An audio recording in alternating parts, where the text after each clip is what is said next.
Hello dear students, welcome to my channel Zia tutorial. ये video का part 4 है। इससे पहले की वीडियो आप देख सकते हैं जिसके 3 पार्ट मैं अपलोड कर चुका हूँ। और इस पार्ट में हम देखेंगे can matter change it's state. तो हम सबको पता है कि एक ऑब्जर्वेशन से कि वाटर जो है वो 3 स्टेट में एग्जिस्ट करता है। ठीक है, सॉलिड, जैसे सॉलिड में आइस के तौर पर सॉलिड, और लिक्विड में जो कि we are familiar with water, और गैस में अगर बात करें तो water vapour.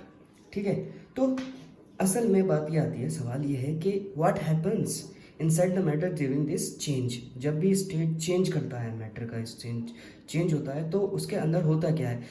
What happens to the particle of matter जब ये चेंज हो रहा होता है एक स्टेट से दूसरे स्टेट में। और ये जो चेंज है, how does this change of state take place, कैसे होता है, क्या उसे मतलब क्या फोर्स लगाना पड़ता है, ऐसा क्या है जिसकी वजह से वो अपने स्टेट को चेंज करने पर मजबूर हो जाता है या हम मजबूर कर देते हैं। ठीक है, तो पहली बात तो ये आती है,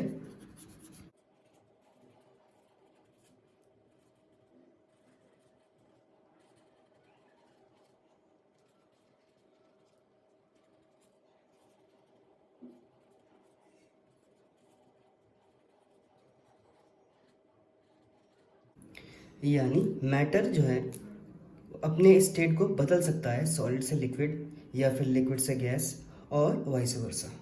ठीक है, तो इसको मैं कुछ इस तरीके से कह सकता हूँ कि जब हम सॉलिड को हीट करते हैं तो वो लिक्विड में चला जाता है, फर्दर लिक्विड को हीट करते हैं तो फिर वो गैसेस स्टेट में चला जाता है। ऐसे ही इसका उल्टा करें, गैसेस स्टेट को अगर हम कूल करें तो वो लिक्विड बन जाएगा, लिक्विड को फर्दर हम कूल करें तो वो सॉलिड बन जाएगा। ठीक है, तो ये सारी चीज़ें थी। तो और दूसरी बात ये हो सकती है कि जब हम टेम्परेचर सॉलिड का बढ़ाते हैं तो होता क्या है, जो काइनेटिक एनर्जी है पार्टिकल्स की वो बढ़ जाती है। अब काइनेटिक एनर्जी बढ़ जाने की वजह से जो पार्टिकल हैं वो एक ग्रेटर स्पीड के साथ वाइब्रेट करना शुरू कर देते हैं।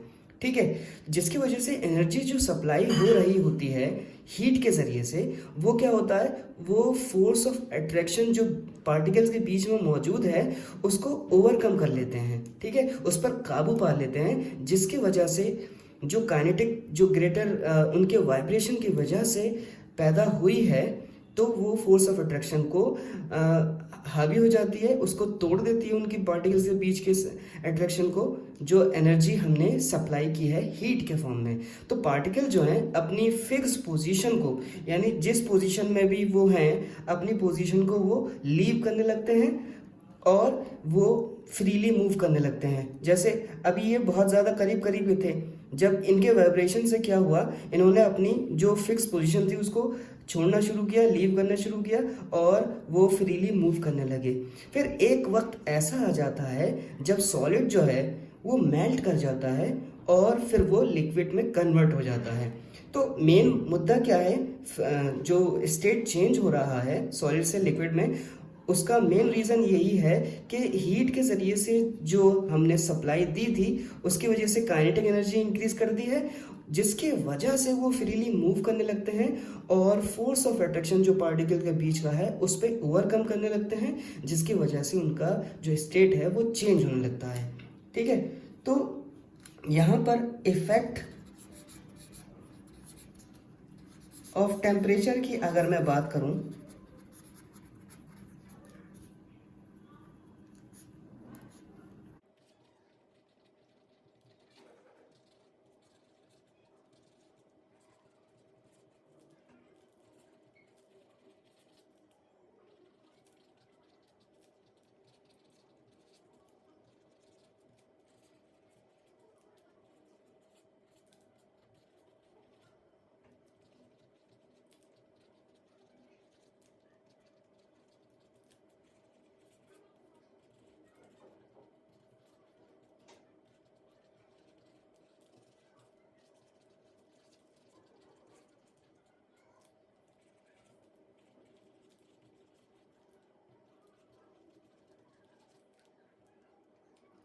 मैंने कही थी वो ये है कि जैसे हम हीट इंक्रीज करते हैं, on increasing a heat the particles gain energy and start vibrating with greater speed due to increased kinetic energy of the particles which overcome the force of attraction which are present between the particles and a new state is obtained. So this is the effect of temperature जो मैंने बताया था।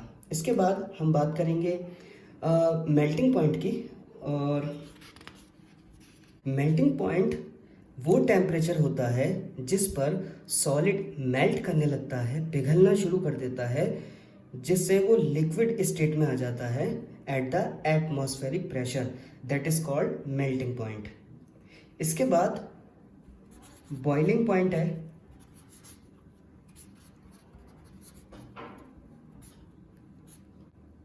तो boiling point क्या है? वो temperature जिस पर लिक्विड बॉईल करना शुरू कर देता है at the atmospheric pressure is known as its boiling point. और ये बात याद रखनी है कि बॉइलिंग जो है वो बल्क फिनोमिना है। बल्क का मतलब होता है कि जैसे अगर मैं इस पानी को हीट सप्लाई करता हूँ तो इसमें से जो वेपर निकलेंगे वो एक साथ चेंज होने लगते हैं।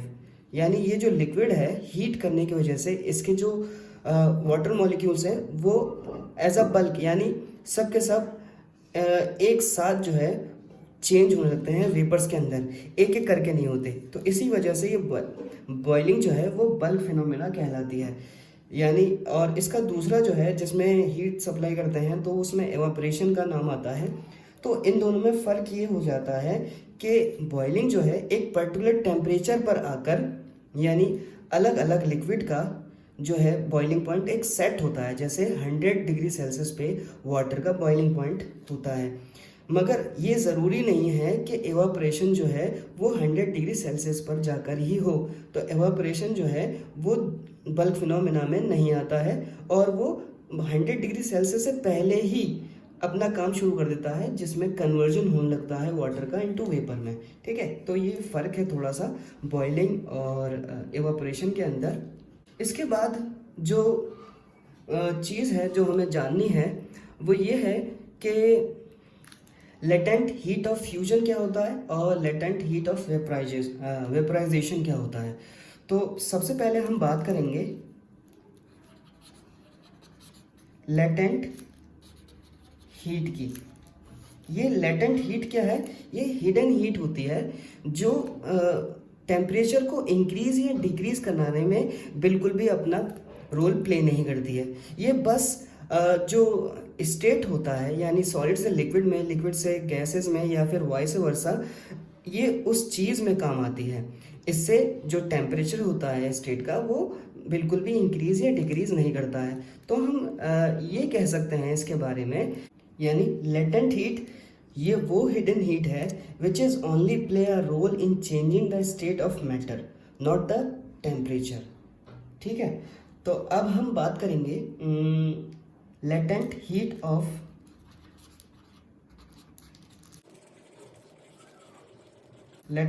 फ्यूजन की। अगर हम बात करें तो लेटेंट हीट ऑफ फ्यूजन क्या है? The amount of heat energy required to change 1 kg of a solid into liquid at its melting point. यानी वो अमाउंट ऑफ हीट एनर्जी जिसकी ज़रूरत पड़ती है 1 kg ऑफ सॉलिड को चेंज करने में लिक्विड के अंदर, उसके अपने मेल्टिंग पॉइंट पर। तो this is the latent heat of fusion of the solid. इसके बाद लेटेंट हीट ऑफ वेपराइजेशन है।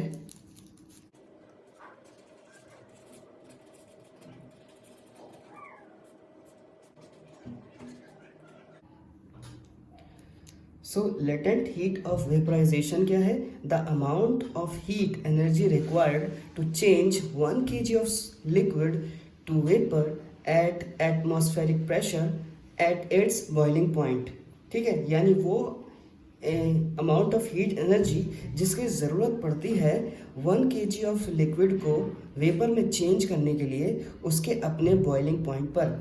तो इसमें लेटेंट हीट ऑफ फ्यूजन और वेपराइजेशन में ये बात याद रखनी है कि लेटेंट हीट ऑफ फ्यूजन जो है वो मेल्टिंग पॉइंट पे स्टार्ट होता है जिसमें सॉलिड से वो लिक्विड में आता है, और लेटेंट हीट ऑफ वेपराइजेशन में हमें याद रखना है कि ये जो है लिक्विड से वेपर में जाता है उसके अपने बॉइलिंग पॉइंट पर।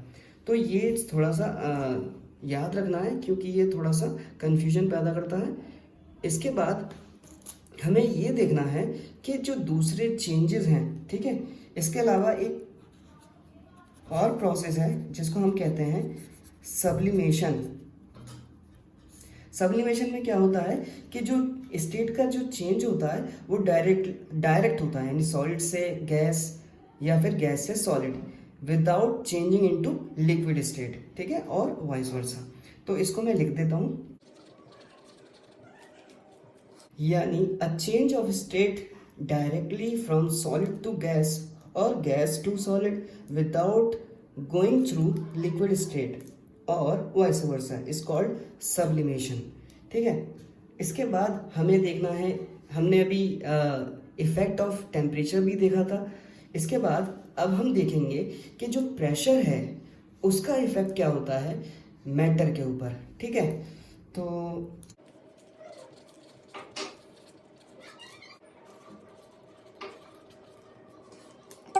what is the effect of change of pressure on the matter?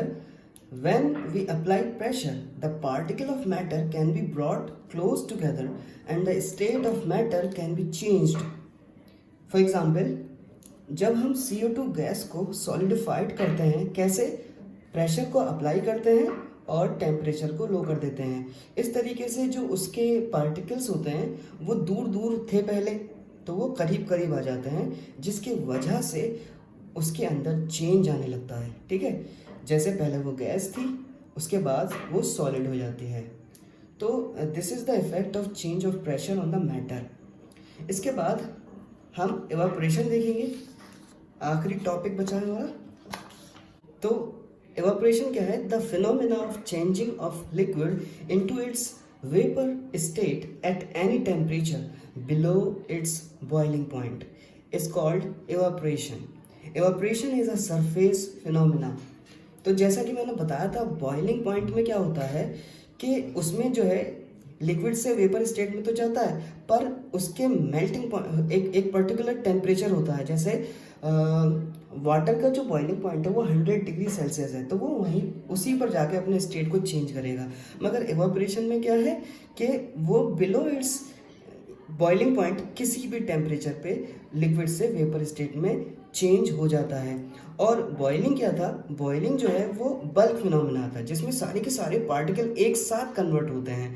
मगर इवापोरेशन क्या है? ये सरफेस फिनोमेना है, ठीक है, जो डिपेंड करता है अलग अलग फैक्टर्स पे। तो उसी को हमें देखना है कि फैक्टर्स क्या हैं उसके।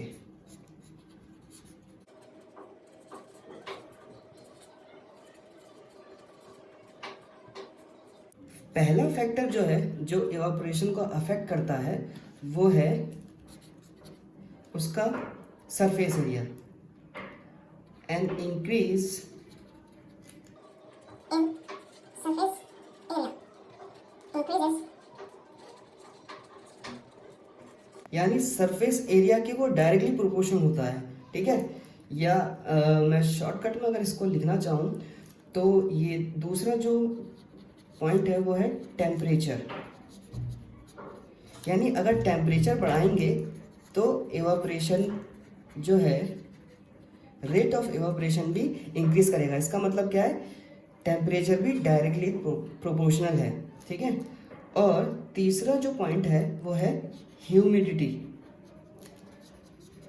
ह्यूमिडिटी ऐसा फैक्टर है जो इनवर्सली प्रोपोर्शन होता है। इनवर्सली को मैं ऐसे लिखूंगा इवापोरेशन के, ठीक है। यानी अगर मान लीजिए बारिश का मौसम है जिसके अंदर ह्यूमिडिटी बहुत ज़्यादा हाई होती है, जिसकी वजह से जो कपड़े हमने सूखने के लिए डाले होते हैं वो इतनी रफ्तार से नहीं सूखते हैं जैसा कि वो हॉट ड्राई डे या सनी डे में सूख जाते हैं, ठीक है। तो ह्यूमिडिटी इंक्रीज करने की वजह से जो रेट ऑफ इवापोरेशन है वो डिक्रीज कर जाता है। यानी ह्यूमिडिटी इंक्रीज होगी तो इवापोरेशन का रेट जो है वो डिक्रीज हो जाएगा, ठीक है। इसके अलावा जो इसका दूसरा फैक्टर है वो है विंड स्पीड। हालांकि बारिश हो गई है और ह्यूमिडिटी भी बहुत ज़्यादा होती है, मगर उस दौरान अगर विंड स्पीड ज़्यादा हो तब भी एवापोरेशन का जो रेट होगा वो ज़्यादा होगा। यानी विंड स्पीड भी डायरेक्टली प्रोपोर्शनल है, टेम्परेचर भी डायरेक्टली प्रोपोर्शनल है, सरफेस एरिया भी डायरेक्टली प्रोपोर्शनल है। सरफेस एरिया का एक बढ़िया एग्जांपल ये है कि आप कप में चाय लीजिए गर्म, और उसको रखिए तो काफ़ी देर तक वो गर्म रहती है, मगर उसी चाय को आप एक चौड़े से प्याले में रख देंगे जिसका सरफेस एरिया उस कप के मुकाबले में 2 गुना या 3 गुना भी हो सकता है, तो आप ये देखेंगे, ये ऑब्जर्व कर पाएंगे कि उस जिसका सरफेस एरिया ज़्यादा था उसमें चाय ज़्यादा आसानी से और ज़्यादा तेज़ी से ठंडी हो चुकी है। ठीक है, तो ये सरफेस एरिया के ऊपर डिपेंड करता है। तो जितना ज़्यादा सरफेस एरिया उतना ज़्यादा रेट ऑफ इवापोरेशन। इसके अलावा जो बात है, जो फैक्टर है, आखिरी फैक्टर जो है वो है ये कूलिंग इफेक्ट कॉज करता है। जैसे आपके पास कोई खुला हुआ बर्तन हो तो इसके अंदर लिक्विड जो है वो कंटिन्यूस रहती है, एवापोरेट करती रहती है। तो जो पार्टिकल होते हैं लिक्विड के, वो असल में क्या कर रहे होते हैं, सराउंडिंग से एनर्जी एब्जॉर्व कर रहे होते हैं उस वक्त। जैसे कोई खुला बर्तन है, उसके अंदर लिक्विड है, तो लिक्विड जो है लगातार एवापोरेट करती रहती है, जिसके पार्टिकल जो हैं यानी लिक्विड के पार्टिकल वो एनर्जी को सराउंडिंग से गेन कर रहे होते हैं। और फिर गेन क्यों कर रहे होते हैं, क्योंकि उन्होंने जो एनर्जी लॉस्ट कर दी थी एवापोरेशन में, उसी एनर्जी को वो गेन कर रहे होते हैं। ठीक है, so this absorption of energy, जो ये एब्जॉर्प्शन चल रही है सराउंडिंग से, इसके वजह से सराउंडिंग जो है वो कोल्ड मतलब ठंडा ठंडा महसूस होता है। ये देखा होगा आपने, जहाँ पे पेड़ पौधे ज़्यादा होते हैं तो वहाँ पे ठंडक ज़्यादा रहती है, यानी उनके पत्तों में जो ट्रांसपिरेशन का प्रोसेस चल रहा होता है, जिसके वजह से वहाँ की आसपास की जो आबोहवा होती है वो थोड़ी नम होती है, तो वहाँ पे वो कूलिंग इफेक्ट ज़्यादा कर रहे होते हैं। ठीक है, इसके अलावा जो भी आप एसीटोन है या नेल पॉलिश रिमूवर होता है, अगर उसको आप अपने पाल्म पे डालोगे तो पार्टिकल जो होते हैं वो आपके पाल्म से एनर्जी को गेन कर लेते हैं, ठीक है, या फिर सराउंडिंग से गेन कर लेते हैं और इवापोरेट होने लगते हैं, जिसकी वजह से हमारा जो पाल्म होता है वो ठंडा ठंडा महसूस करने लगता है। ठीक है, तो ये सारी बातें थी जो हमें जाननी थी। इसके अलावा जो जो 2 चीज़ें हैं यानी स्टेट ऑफ मैटर के अंदर ही हैं, वो मैं बता देता हूँ। ये 5th स्टेट है मैटर का, सॉरी 4th स्टेट है मैटर का। तो इसमें होता क्या है, जो आपने देखो होंगे फ्लूसेंट ट्यूब है, नियॉन साइन बल्ब्स जो होते हैं उनके अंदर प्लाज्मा होता है। तो होता क्या है, इन बल्ब्स के अंदर नियॉन गैस, या जैसे नियॉन साइन बल्ब होगा तो उसके अंदर नियॉन गैस भरी होती है, उसके अंदर जो फ्लूसेंट ट्यूब होती है उसके अंदर हीलियम गैस होती है या दूसरी गैस भी शामिल हो सकती है। तो असल में होता क्या है, ये गैस जो है आयनाइज्ड होने लगते हैं, जिसकी वजह से ये चार्ज हो जाते हैं जैसे ही इन पर इलेक्ट्रिसिटी सप्लाई करी जाती है। ठीक है, जैसे ही इसमें इलेक्ट्रिकल एनर्जी फ्लो करती है तो ये जो प्लाज्मा होते हैं इसके पार्टिकल वो चार्ज हो जाते हैं और ये गैस आयनाइज हो जाती है। तो ये इसका जो चार्जिंग होने की वजह से क्या होता है, प्लाज्मा जो है उसके बल्ब के अंदर या ट्यूब के अंदर ग्लो करने लगते हैं। ठीक है, तो प्लाज्मा ग्लो करता है, जिसके अलग अलग कलर्स होते हैं, वो डिपेंड करते हैं कि गैस का नेचर कैसा है। ठीक है, इसके अलावा जो सन है, स्टार्स हैं, because of the presence of plasma वो ग्लो करते हैं। बहुत ही ज़्यादा हाई टेम्परेचर पे प्लाज्मा जो है क्रिएट होते हैं। ठीक है, तो इसके बारे में मैं लिख सकता हूँ। तो इसकी डेफिनेशन में हम कह सकते हैं कि these particles are in the form of ionised gas. The gas gets ionised, that is gets charged when electrical energy flows through it. This charging up creates a plasma glowing inside the tube or bulb. ठीक है, तो plasma जो है वो stars के अंदर created थे because of very high temperature. ठीक है, इसके बाद जो 5th स्टेट ऑफ मैटर है वो है बोस-आइंस्टीन कंडेंसेट।